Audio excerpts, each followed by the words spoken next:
Mobile Office үйлчилгээ дараах боломжуудыг танд санд болгож байна. Суурин утсанд ирсэн дуудлагыг гар утсандаа хүлээн авна.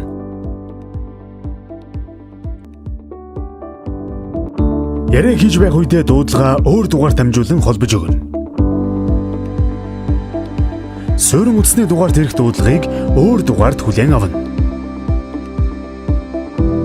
Суурин утасны дугаар залгаж нэг дор 10 хүртэл хүнтэй зэрэг холбогдсон телефон хурал уулзалт хийн. Утсаар ярьж байх үедээ 3 дахь хүнийг урьж зэрэг яриа хийн. Ажлын цаг болон өдөрт тохируулан ажлын дугаард ирсэн дуудлагыг ээлжлэн хүлээн авах боломж.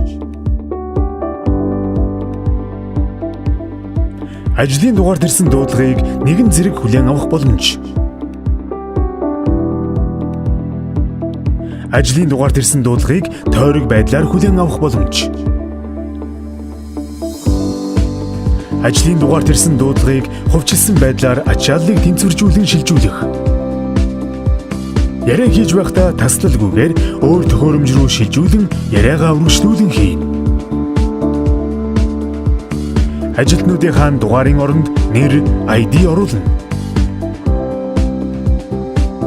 Байгууллагын ажилтнууд хоорондоо дуудлага хийхдээ гар утасны дугаарын оронд 3 оронтой дотор дугаар оруулан залгана. Wi-Fi болон 3G сүлжээгүй газар GSM сүлжээгээр чанартай яриа хийн. Энэ тохиолдолд ярианы тариф таны өөрийн холбооны дугаарын бусад сүлжээнд ярих тарифаар тооцогдож, дуудлага авч буй хэрэглэгчдэд таны GSM дугаар харагдана. Яриа хийж байхад дахин өөр дуудлага ирсэн тохиолдолд тухайн дуудлагыг хүлээлийн оронд оруулна. Та дээрх үйлчлэгчдийг хэрхэн яаж ашиглах тухай болон бусад дэлгэрэнгүй мэдээллийг өөрийн байгууллагыг хариуцсан харилцагч хариуцсан менежерээс авна уу?